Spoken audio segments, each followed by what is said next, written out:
여쭤보고 싶은 거는 이거는 이제 감독님 개인적인 취향의 부분이 있는데 감독님께서 애니메이션 덕후세요. 어렸을 때부터 애니메이션 굉장히 좋아하셨다고 그러더라고요. 그래서 그러신 분이 어떻게 장편 상업영화 연출을 이렇게 그렇게 잘할 수 있는지, 그러니까 애니메이션에서 배웠던 그 감각이 이 실제 영화에서는 어떤 식으로 좀 표현이 되는지 부분에 대해서 좀 궁금하더라고요. 그래서 그 부분에 대해서 여쭤보도록 하겠습니다. 덕후가 나쁜 건 아닌 것 같고요. 저도 나쁘다고 말씀드린 애니메이션이고요. 즐겨봅니다. 뭐 어떤 부분이 작동했는지 잘 모르겠고, 그냥 저희 영화에서 딱 한 장면 같은 경우는 이제 영향을 확실히 받은 부분이 있는 것이, 후반에 이제 텍스트로만 한 3분 정도 진행되는 장면이 있어요. 영웅이 정체가 바뀌어진 다음에 채팅방에 애들이 불러가지고 엄청 소리를 나가죠. 근데 그 장면 같은 경우에는 이 영화 처음 시나리오 쓸 때도 상상하고 되게 흥분했었거든요. 아, 만약에 영화 4분의 3 지점인데, 한참 중요한 지점인데, 거기서 사람 얼굴 안 나와 텍스트가 나오면 얼마나 재밌을까. 그런데 주변에서는 욕을 많이 했고, 양생이나 혼났었는데, 그거를 그렇게 생각했던 이유는, 저는 에바 세대거든요. 에반게리온 보면서 영화 하고 싶다는 생각을 했던, 제가 중2 때 에바 나왔었어요. 그래서 에반게리온 보신 분들은 아시겠지만은 어떤 그런 타이포그래피 연출이 너무 뛰어나죠. 그런 것들이 분명히 저한테 영향을 미쳤을 것이고, 이번 작품 할 때 그 픽스 장면을 만들어낼 때 이제 대신 에바 본 거 이렇게 써먹어야지라는 마음으로 덕심 연출했던 그 객석에 계신 분들도 덕심 갖고 계신 분들 많은 것 같은데요. 에바 세대라 그러니까 많은 분들이 공감을 해주셨습니다. 그렇죠? 네, 안녕하세요. 영화 벌써 몇 번째 봤는데요. 네. 제가 좀 궁금했던 거는 엔딩부 이제 연출인데요. 소셜포비아 이제 개봉하고 난 다음에 제일 얘기 많이 나왔던 부분 중에 하나가 이제 엔딩이었어요.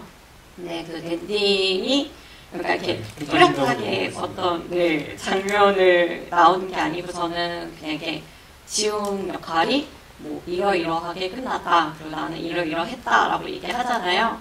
그래서 그 부분에 대해서 되게 허망하게 보는 사람들도 많고, 제 개인적으로는 근데 좀 약간 인터넷에서 나오는 이런 사건이 있었고 결국 이렇게 끝났다라고 약간 흐지부지 된 것 같아서 전 좀 오히려 리얼함을 살려줬다고 생각하는데, 혹시 감독님께서는 지금 엔딩 연출이 정말 좀 마음에 드시는지, 아니면 혹시 다른 연출을 생각하신 게 있는지 궁금하거든요. 그게 방금 말씀해 주신 것처럼 그게 가장 리얼하다고 생각을 해서 선택을 했었고요. 반대로 말하면 제가 그 이상까지 상상을 잘 못했던 것 같아요. 이것이 이야기이기 때문에 이야기가 가질 수 있는 이야기 때문에 가능한 엔딩들이 있거든요. 현실과 무관하게. 근데 그런 것 제가 좀 많이 얽매였던 부분이 있었던 것 같은데, 근데 그것을 후회하거나 그러진 않고요. 이 영화는 지금도 제 깜냥으로는 그거 말고 다른 어떤 엔딩을 잘 상상을 못하고 있는 상황이고, 그 엔딩 해서 어떤 분들 같은 경우는 힘 빠진다고 하시는 분도 계시고, 똥을 싸다가 갑자기 끄는 분들 이렇게 표현하시는데 좀 죄송하게 생각하기도 하고, 또 어쩌겠어요. 이 영화의 형태니까, 운명이니까. 그런 것 같습니다. 저기 여남식으로 네. 남성분.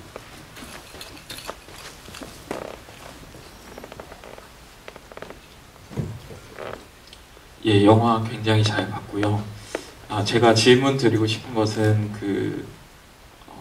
민하영이 왜 이런 악플을 다는 일을 계속 하게 되었는가에 대한 이유가 도돌이 그러니까 이주성 배우님이 연기하신 배역이 그런 인터넷에서 거짓말을 치고 자기에 대해서 허영을 이렇게 보여준 것이랑 다르게 굉장히 복잡한 이유로 설정이 되어 있었던 것 같아요. 뭔가 자기 욕구를 표현을 못하고 또 교수님에게 뭔가 좀 이렇게 안 좋은 소리를 듣고 또 그렇게 설정하신 게 약간 일반적이지 않다라는 생각도 들었고, 일반적인 우리 사회에서 악플을 다는 사람들이 그냥 스트레스를 풀기 위해서 하는 것이 아니라 뭔가 심오한 이유가 있고 또 그 사람이 미나영이라는 인물이 꼭 나쁜 사람이 아니라 약간 거기에 대해서 약간 동정할 수도 있는 그런 여지를 만들어 주는 것 같은데, 거기에 대해서 왜 그렇게 하신 건지, 또 거기서 특별히 또 교수의 어떤 표절 같은 그런 문제들도 약간 들어가 있는 것이 왜 그런 건지 좀 궁금했습니다.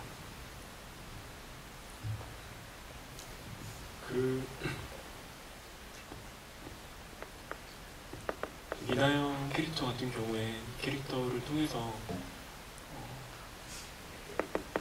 단순하게 악플러라기보다는 이렇게 인터넷에 빠져있는 이 세계의 무언가가 훨씬 더 중요하고 여기에 몰두해 있는 그 아이들, 그 사람들, 그 친구들에 대한 어떤 이유나 이명 같은 것을 좀 그리고 싶어가지고 설정했다고 저는 생각을 하고요. 단순한 악플러가 아니라. 그렇게 생각했을 때 그럼 왜 그들이 그렇게 여기 몰두해 있을까? 왜 이렇게 사실 웹에 어떤 글을 남기고 이런 것이 정말 나한테 실질적으로 뭔가 돌아오지는 않잖아요. 그러면 거기에 얽매이잖아요. 그런 허명에 그냥 댓글 하나에 그냥 아주 상투적으로, 이 표현 정말 쓰기 싫지만 아주 상투적인 용어를 사용하면은 인정 욕망인 것 같아요. 결국에는 인정받고 싶은, 또 내가 존중받고 싶은. 근데 그것을 그렇게 말하면 좀 안 된다는 생각이 들고, 그래서 그걸 풀어내다 보니까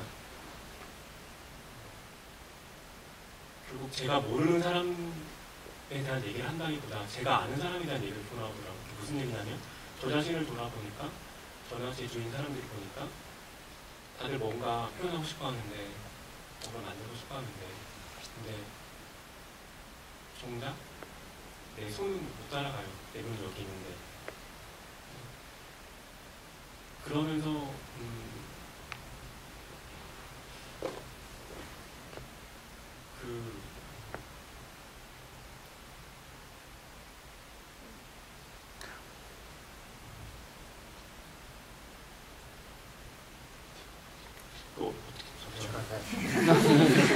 제가 감동은 아니지만 제가 설명을 하자면 이렇게 생각하면 될 것 같아요. 우리가 예를 들어서 길 가다가 어떤 택시 기사에게 굉장히 심한 욕설을 하고 화를 내는 사람을 봤다고 치면 그 사람의 그 행위 자체는 굉장히 나쁜 행위고 되게 사람들이 저지른 행위지만 그 사람의 어떤 내면이랄까 그런 게 굉장히 많은 일들이 있을 거예요.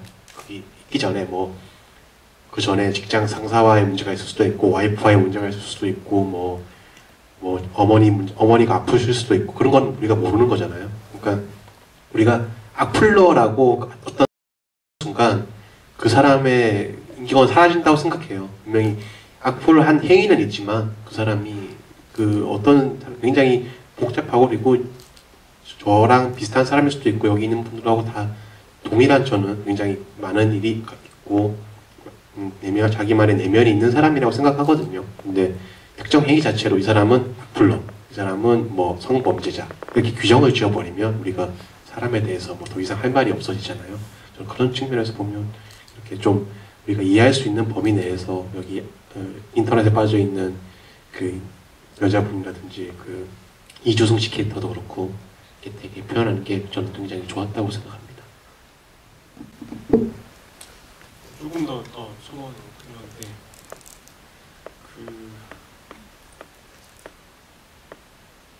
웹에 그런 글을 쓰시는 분들 같은 경우는 거기서 열심히 활동하시는 그 분들 같은 경우는 기본적으로 자신을 드러내고 싶어하는 욕망이 강하신 것 같아요.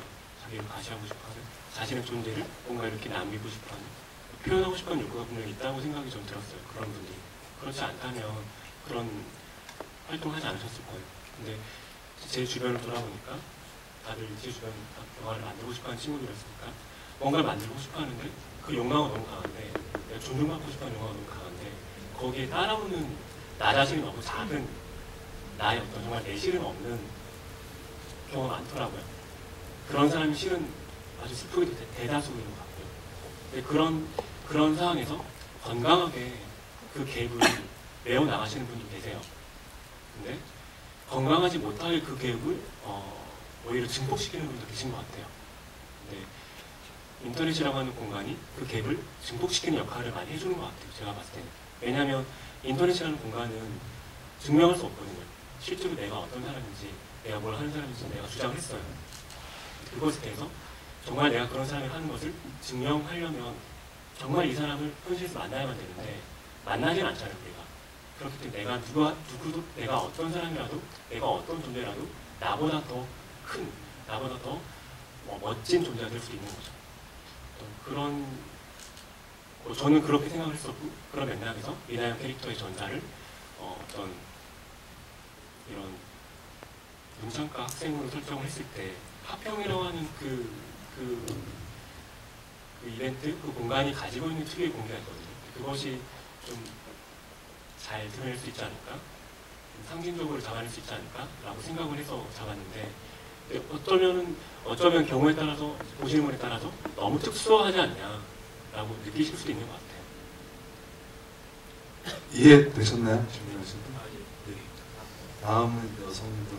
아까 계속 손 드셨는데 노란 염색.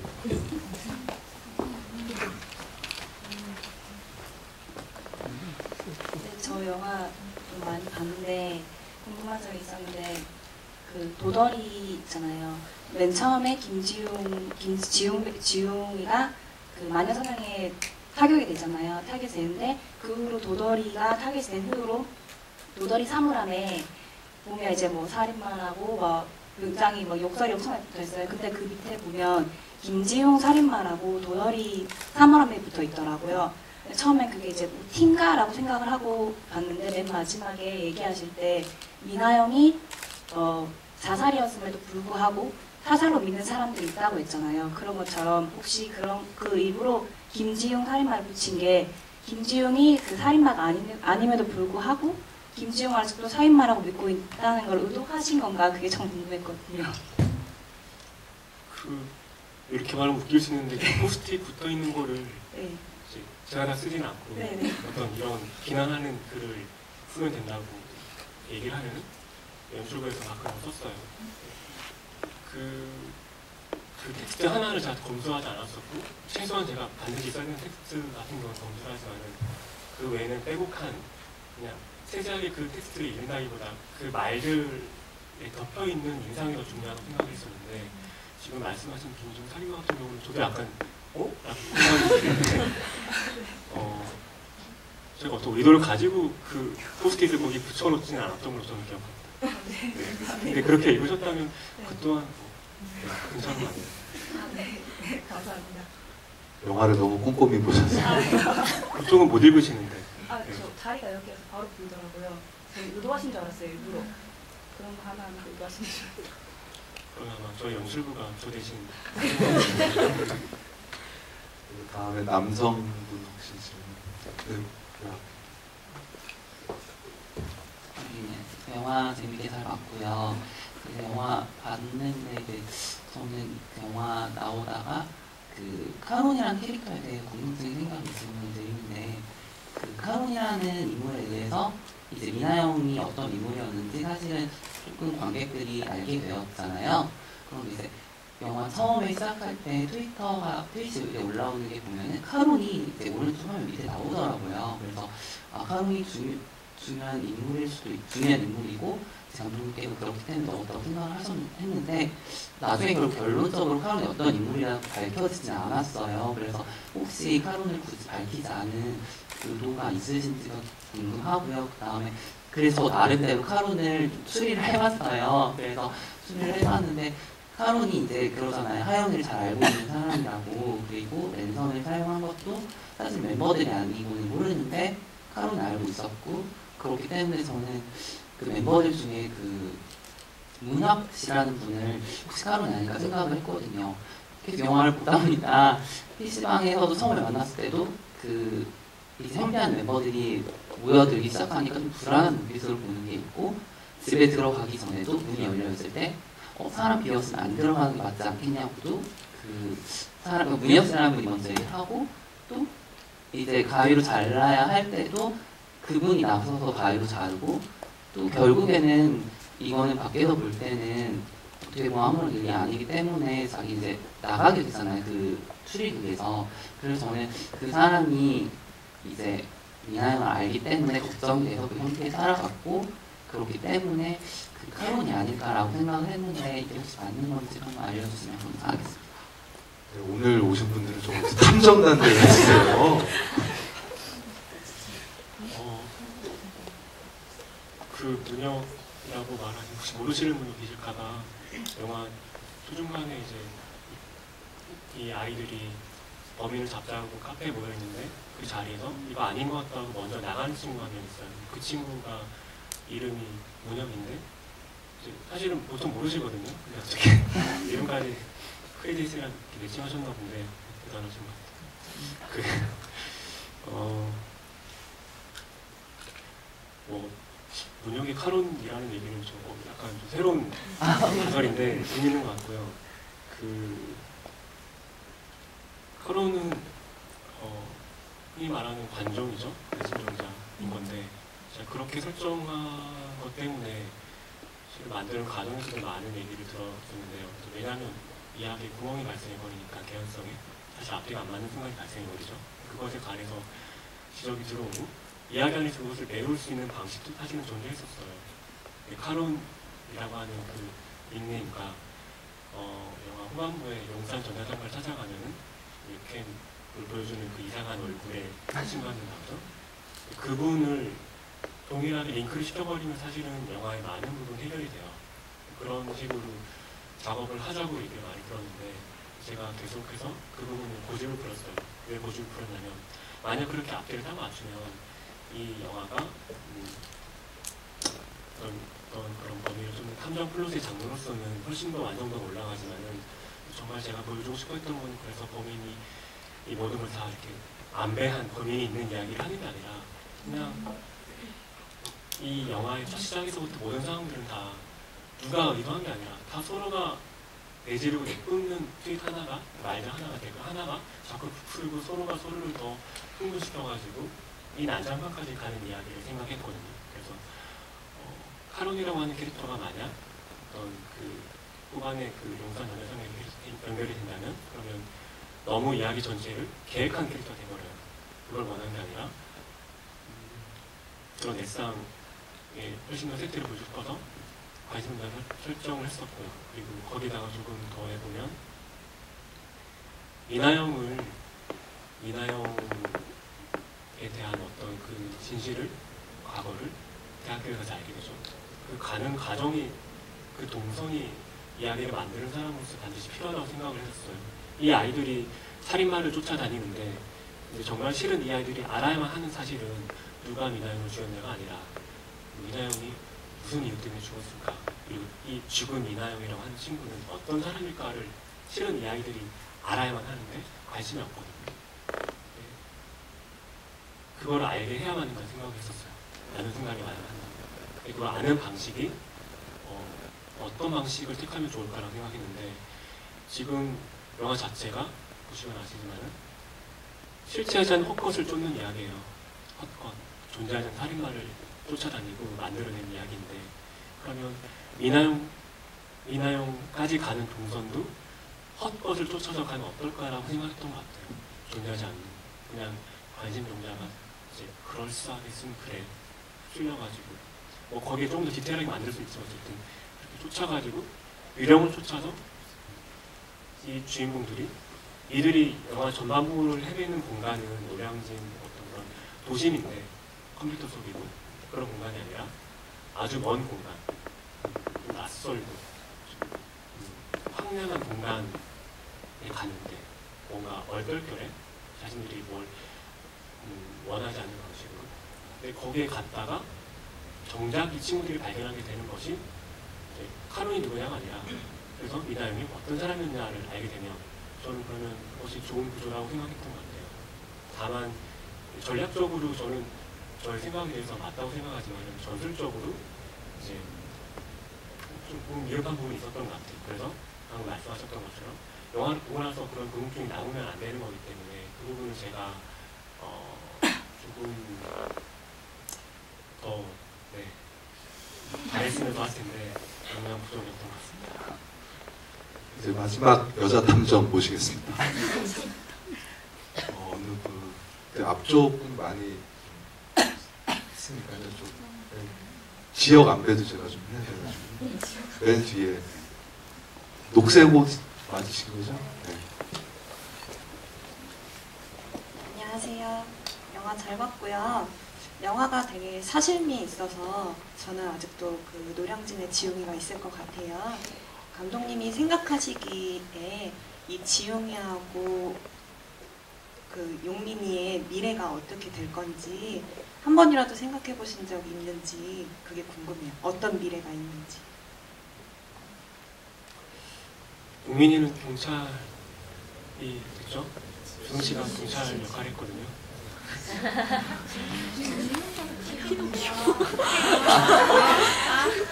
저희끼리 농담 많이 하는데 저희 film 찍고 나서 주승 씨는 정말 경찰 역할을 하고 있고 그리고 요한 씨는 회사에 들어가셨어요.